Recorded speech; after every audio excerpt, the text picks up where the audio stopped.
Les deux natures du chrétien, c'est le message d'aujourd'hui, le thème. Pourquoi ce tiraillement en vous entre le bien et le mal?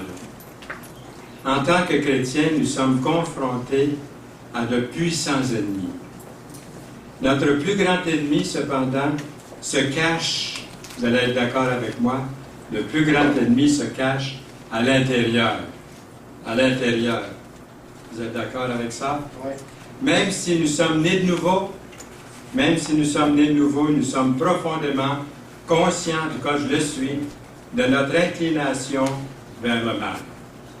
L'apôtre Paul écrit « Ce qui est bon, je le sais, n'habite pas en moi. » C'est comme la chanson « Je le sais, je le sais. » Vous vous rappelez de ça?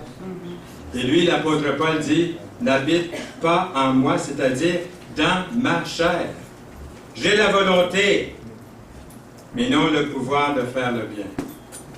C'est un texte, des fois, que je cite à la table, devant des mets, ou tenter d'être gourmand. C'est une des occasions où ce verset-là me vient à la pensée. Je trouve en moi cette loi, toujours dans Romains, chapitre 7, et le verset 21, ici, je trouve en moi cette loi, quand je veux faire le bien, le mal est attaché à moi. Il ajoute, au verset 22, « Car je prends plaisir à la loi de Dieu. » La preuve, c'est que nous sommes ici ce matin pour entendre la loi de Dieu. Moi, j'aime un bon message, j'aime lire la parole de Dieu, j'aime écouter de beaux cantiques, mais je vois dans mes membres une autre loi qui lutte contre la loi de mon entendement et qui me rend captif de la loi du péché qui est dans mes membres. Je prends plaisir à la loi de Dieu selon l'homme intérieur. Le verset le dit au début. Vous avez entendu peut-être l'histoire du navire pris dans une tempête, un vieux navire du temps des voiles. L'équipage effrayé entend un bruit terrible dans la cale. Un canon s'était détaché. Les hommes ont su que ce canon était détaché, puis ils ballottaient, ils se promenaient d'un côté à l'autre, frappant les côtés à chaque grosse vague de la mer. Deux hommes, au péril de leur vie, parviennent à rattacher solidement le canon à sa base, car ils savent que le canon non attaché est plus dangereux que la tempête à l'extérieur qui fait rage. Quelqu'un a fait cette remarque-ci. Beaucoup de gens ressemblent à ce navire. Leur plus grande zone de danger se trouve dans leur propre vie. Dans 1 Roi 18, 21, Élie s'approcha de tout le peuple et dit « Jusqu'à quand clocherez-vous des deux côtés? Si l'Éternel est Dieu, allez après lui. Si c'est Baal, allez après lui. » Les deux natures existent en nous. Vous avez deux natures, j'ai deux natures depuis que je suis né de nouveau, et ça existe en moi. La vieille nature, la nouvelle nature. Le chrétien est tiraillé des deux côtés, comme deux chevaux tirant chacun de leur bord. Jésus a parlé du besoin de la nouvelle nature.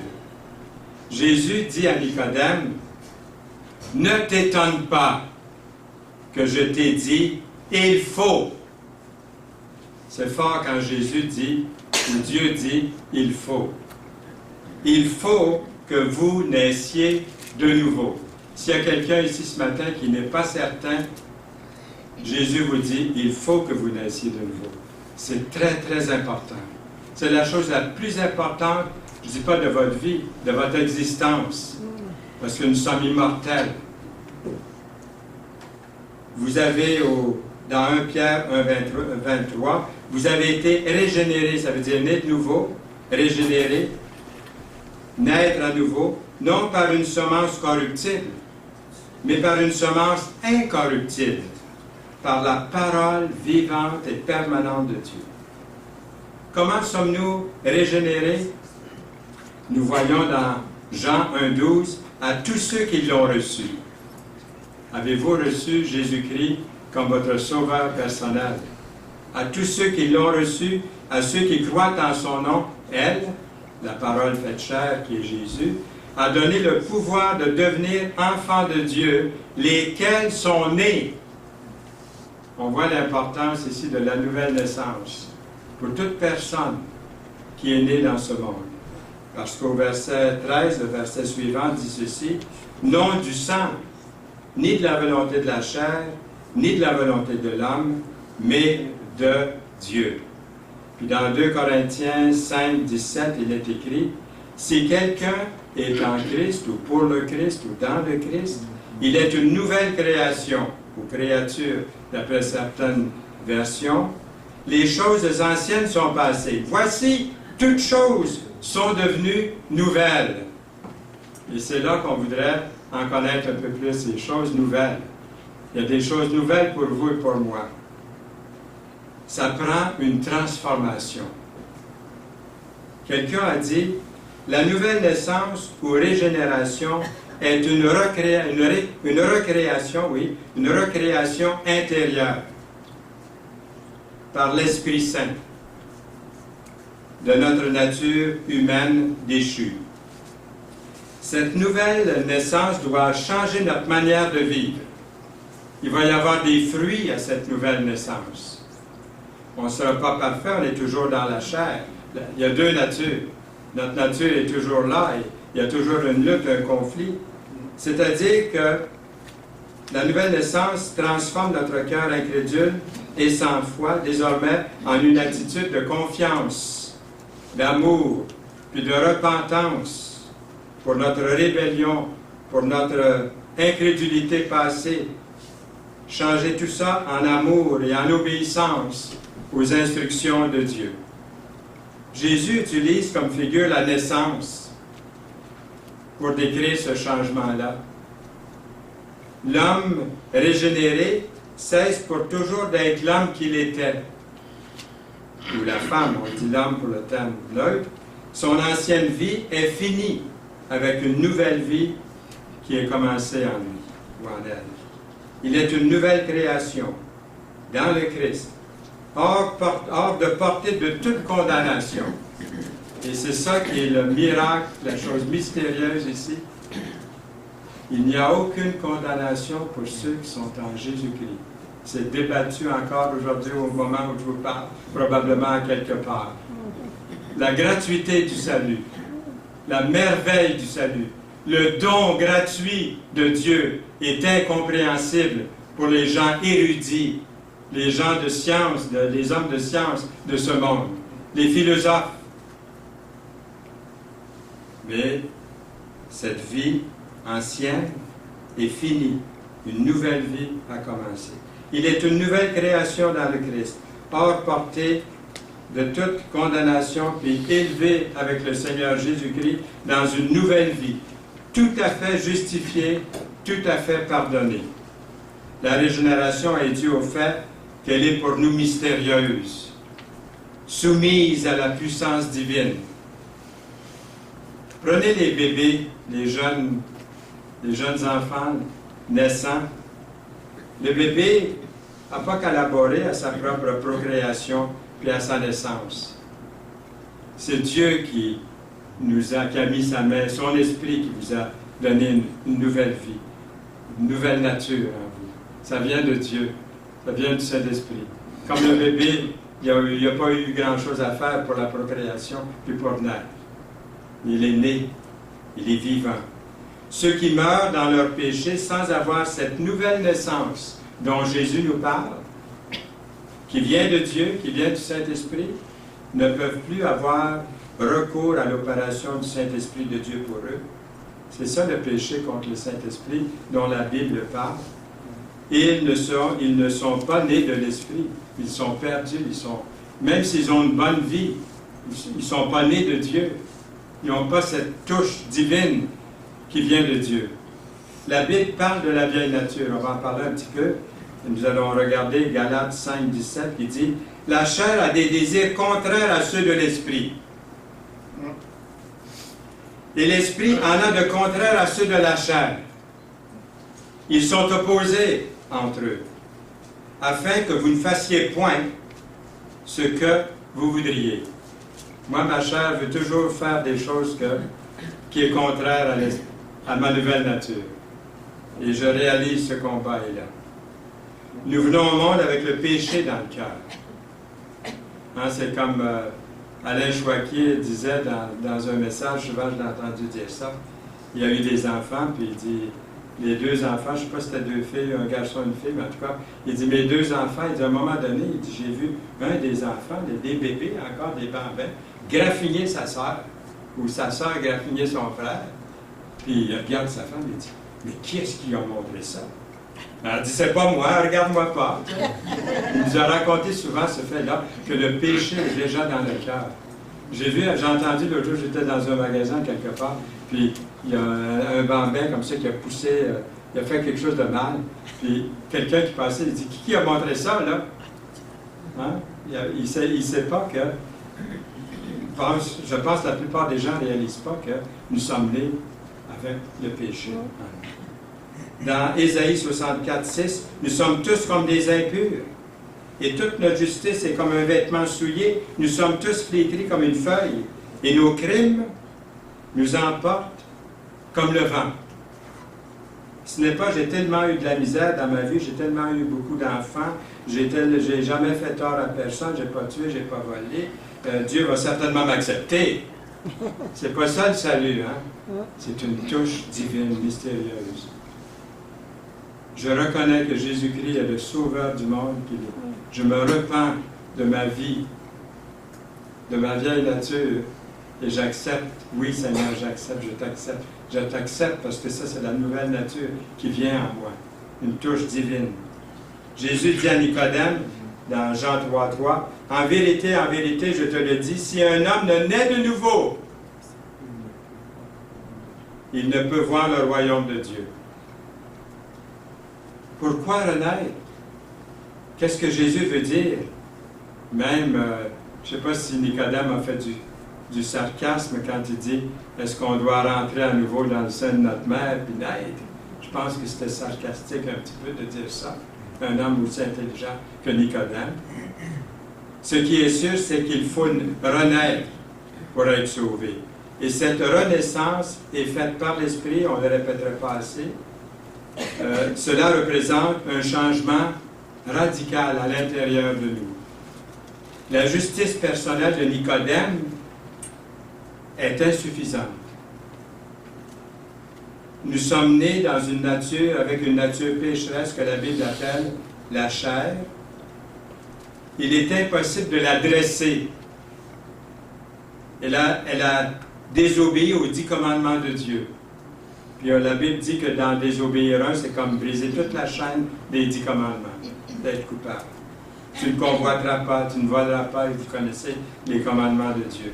Dieu dit à Adam, c'est-à-dire Dieu dit à Adam, ou dans Genèse 2,17, « Tu ne mangeras pas de l'arbre de la connaissance du bien et du mal, car le jour où tu en mangeras, peut-être que tu mourras.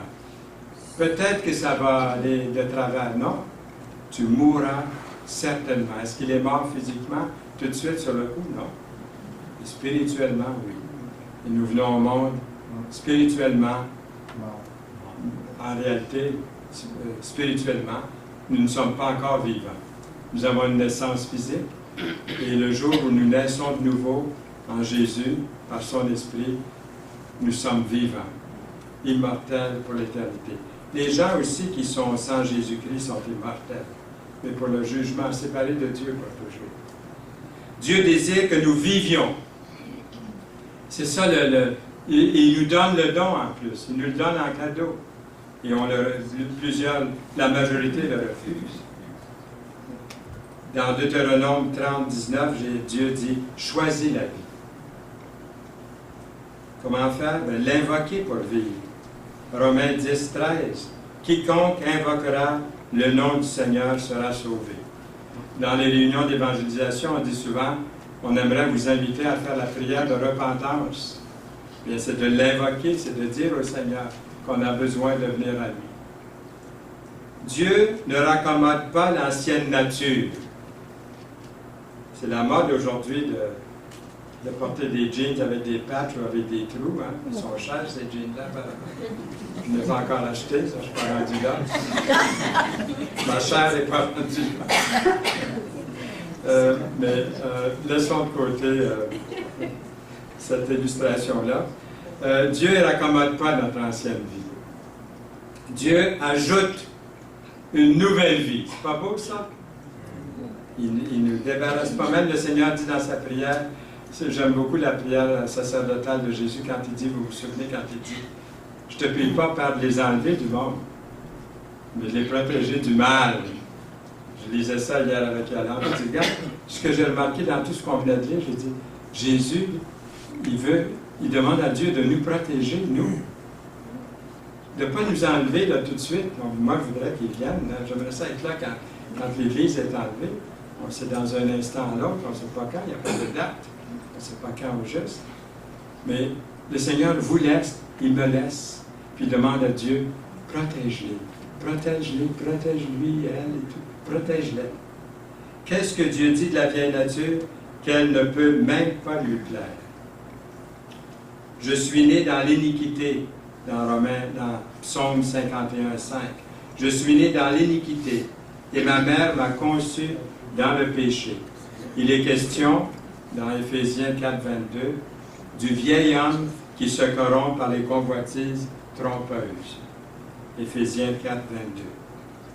Or, ceux qui vivent selon la chair ne sauraient plaire à Dieu. Romains 8:8. Le cœur est tortueux par-dessus tout et il est méchant. Qui peut le connaître? Jérémie 17:9. Si quelqu'un donnait toute sa fortune à un pauvre homme, à une famille, ce serait admirable, hein? Mais est-ce que ce serait suffisant pour sauver son âme? J'ai entendu un évangéliste, quand on était étudiant à Lennoxville, il était venu, je ne sais pas si non, Serge n'était pas là, c'était l'année après, vous êtes venu, un évangéliste, il est venu à Lennoxville, puis il nous a donné comme illustration, il nous parlait de la justice de Jésus, qu'il met en nous, puis notre propre justice. Puis il a illustré ça avec des draps, des beaux draps blancs étendus sur la corde à linge à l'extérieur, au soleil. L'enfant de 5 ans regardait sa mère, puis il dit, « Maman, il dit, comme sont beaux et blancs tes draps. » Puis vous savez, l'automne, le bonheur, des fois, il va venir un petit vent, surtout dans l'ouest, là, et puis il va y avoir de la neige en l'espace de 5 minutes, là, il va tomber de la neige partout.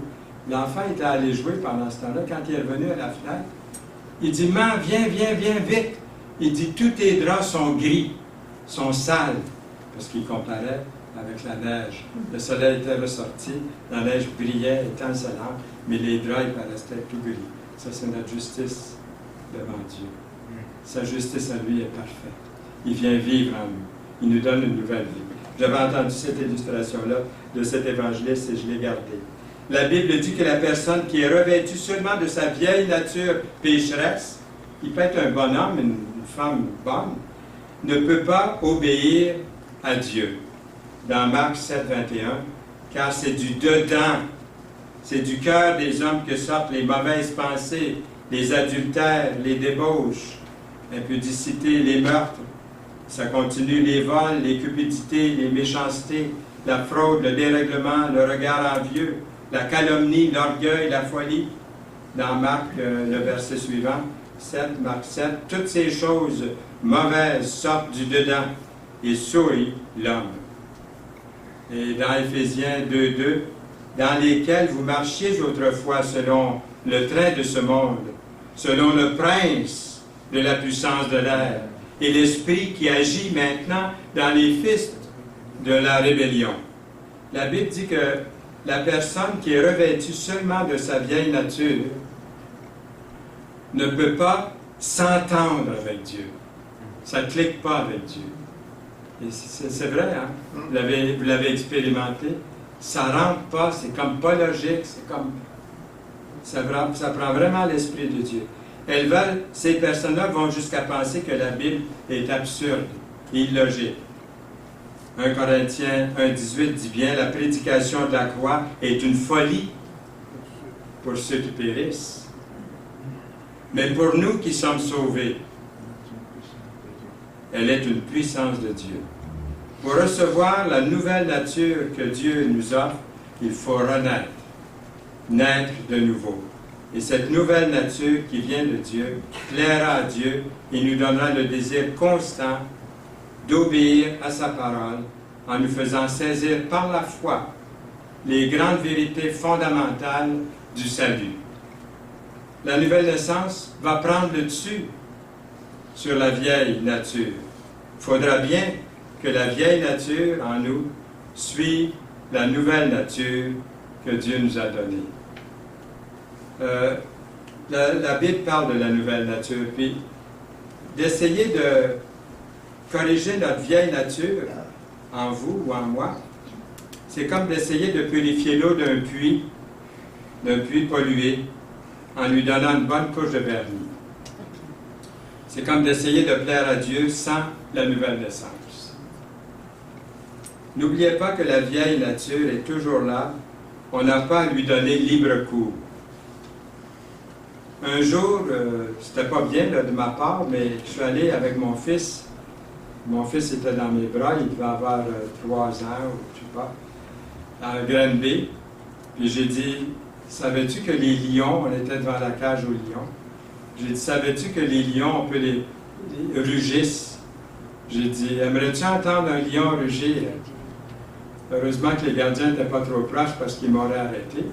Là, j'ai commencé à faire des grimaces au lion, puis à lui parler, puis à essayer de le faire choquer. Puis tout à coup, il a rugi. La terre tremble quand un lion rugit. Mon fils, il s'est pris autour de mon cou, puis il tremblait de peur. Hier, il nous visitait à la maison. Il a 58 ans, Alain, aujourd'hui. Et puis, il se rappelle encore de cette histoire-là dans mes bras. On a évoqué, puis il disait que je t'ai coordonné cette illustration-là aujourd'hui. J'ai fait rugir un lion. Je peux lui faire des grimaces, c'est pas très gentil. Je peux essayer de le faire rugir, c'est pas gentil de ma part. Mais une chose que je ne dois pas faire, c'est de rentrer dans la cage avec lui. Mais ça, il représente la vieille nature en nous. Elle est toujours là, la vieille nature. Puis la parole dit de ne pas l'écouter. Il y a toujours ce conflit, cette lutte qui est là en nous. Dieu ne nous enlève pas notre vieille nature lorsqu'on est de nouveau. Dieu ne veut pas que l'on vive selon notre vieille nature, même s'il ne l'a pas enlevée. Dieu désire que nous lui soumettions notre vieille nature, que nous la considérions même comme morte. Il y a des versets qui disent ça. Dieu nous a donné une nouvelle nature. Dieu a trouvé un moyen, une solution à notre vieille nature. La réponse se trouve dans son Fils, le Seigneur Jésus-Christ, qui est mort et ressuscité pour nous sauver du péché et de l'enfer. Or, si nous sommes morts avec Christ, nous croyons aussi que nous vivrons avec lui. Romains 6, 8.